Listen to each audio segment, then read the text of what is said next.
Hello and welcome to another video on the Super Bits and Bob's YouTube channel. Now today I'm going to be having a quick run through of Retro Gamer magazine. This is issue 93, the latest one.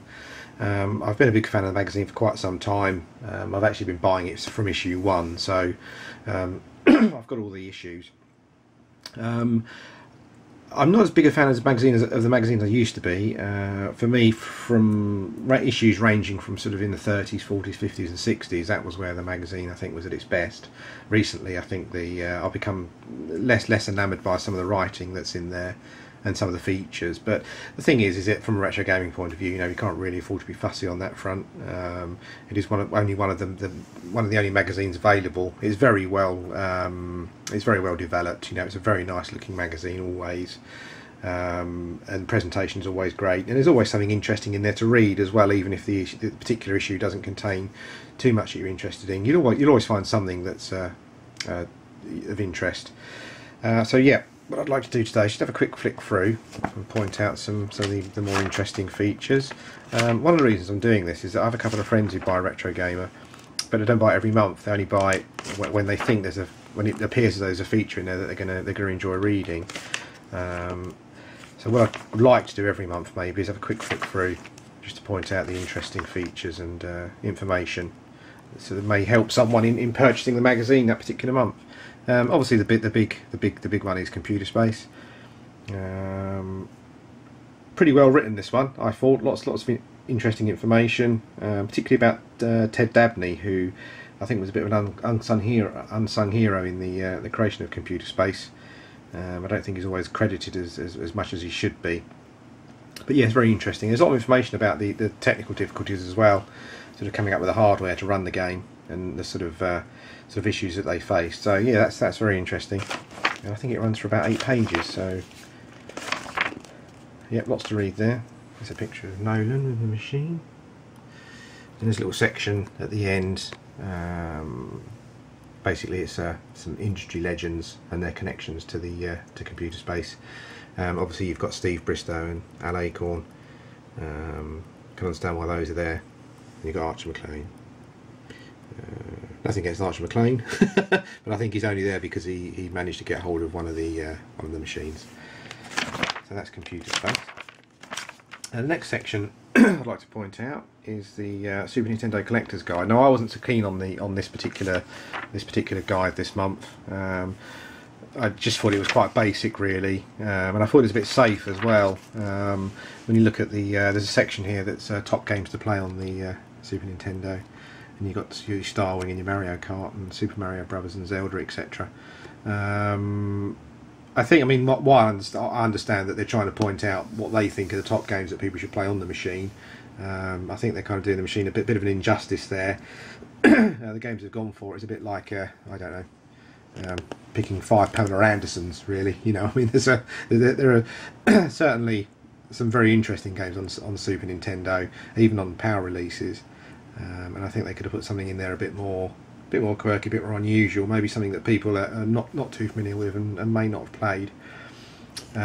Even more disappointed with the import selection of their games. I mean, 4 of the games are role-playing games, so I don't really know what that's all about. They're all great games, but really a bit more of a selection wouldn't have hurt. Certainly, I can't understand why Demon's Blazon doesn't appear to be mentioned at all.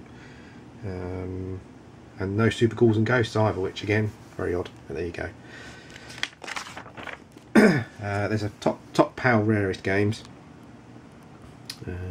I'm not a big fan of PAL games myself, so I don't know too much about rareness or not. I'm not sure how accurate that is, so I'll leave that for you to decide. And then I've got a Jewel in the Crown section, and that's Soul Blazer, which I believe was only initially only released in Europe.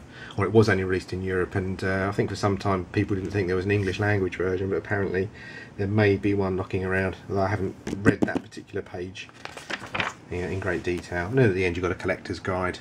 These are all the games that the magazine thinks you should own on a Super Famicom, or Super Nintendo I should say. They're Super Punch Out. It's colour coded so that the green is very common, goes up to red, which is extremely rare. Again, I've kind of had a quick flick through, and I think some of them are around the wrong way maybe, but again, interesting feature. If you know, certainly it's all down to personal opinion, but I certainly wouldn't have chosen some of the games that they did. moving on, and we come to the Gallagher 30th anniversary. Not much to say about that really. We all know what Gallagher is. It's a fantastic version on the PC Engine, so if you've got a PC Engine you don't have Gallagher, you need to get that. It's an absolute must-have. I'm personally not too keen on the modern remakes that have been going around recently, but again, just personal opinion, just not something I've played them, but they're just not something that has appealed to me.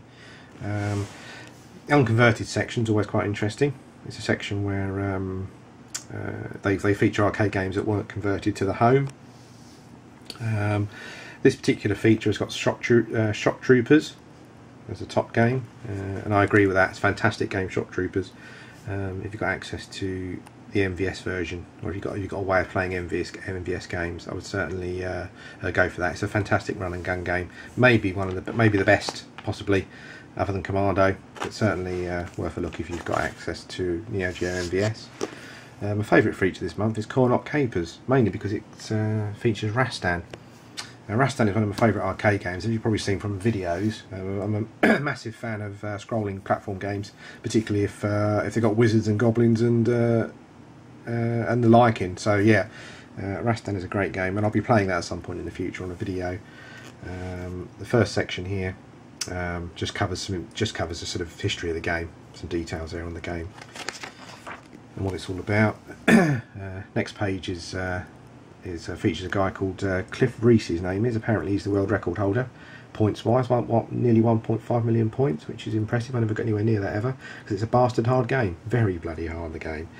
And on the next page there's a bit about the sequels, which I won't go into because they're rubbish generally, and there's a Cliff survival guide, a couple of tips on playing the game, and I'd read those if you ever want to get into the game, because it's really hard. Next page consists of arcade cabinet. I think this guy here is the owner of the cabinet. He's restoring it, so that's very nice. And then you've got a little section here on Ocean developer, who handles the Commodore 64 version, which I believe is generally regarded as the worst version. Certainly it's the worst version I've ever played. Not very nice at all. And then the last section in the feature details the home conversions. Retro Gamer have got the, if you can see that very well, they've got the Apple II GS version as the best version, and looking at the screenshot I have to say, yeah, I mean it does look very good. I've played nearly all the other versions, and my favourite version is the Master System one, which I do have on the Master System, and I'll play that again. I'll play that at a later date. Wasn't a particularly faithful conversion, and obviously as you can see the sprites are not as detailed and are smaller. The graphics overall are not that good, but it's a very enjoyable game to play. So yeah, I'll give that a bash. I think you'll like that one. Next feature, just a quick scan through the Quake. The Quake feature. Obviously I was a massive PC gamer at the time, and Quake was a real landmark. I'm not sure if you consider it retro. I know some people feel a bit odd about some of what they feel is retro and what's not, but I guess Quake would be classed as retro. There's Parodius. Quick glimpse of the Parodius section there. That's a feature called Classic Game, and every month they'll have a classic game, and they'll just go into some detail about some of the bosses and the gameplay and the characters. Last but not least, from the archives, this is a section where they talk about classic games companies, basically, from days gone by. This month is about Atari. It's part 1, so I imagine there'll be a part 2 next month I should say, and that's very interesting. Lots of information about how Atari started and all the people involved. Shot there of Missile Command. And that goes on for a few pages as well. I think it absolutely must be worth pointing out Steve Bristow's beard. That's fantastic. I've got a beard myself, but not up to that standard. That's great stuff. So yeah, that goes on for a few pages. And last but not least, I'd just like to quickly point out Nodes of Yesod. I don't know if any of you are familiar with the game. I'm sure some of you must be, but it's a classic 8-bit game on the 8-bit platforms. Spectrum, Commodore 64, and Amstrad I think were covered. But a really fantastic, quirky little platform game. Loads of atmosphere. Certainly, if you've got a Spectrum or you've got access to an emulator, I would definitely recommend picking it up, because it really is a fantastic game. Yeah, super.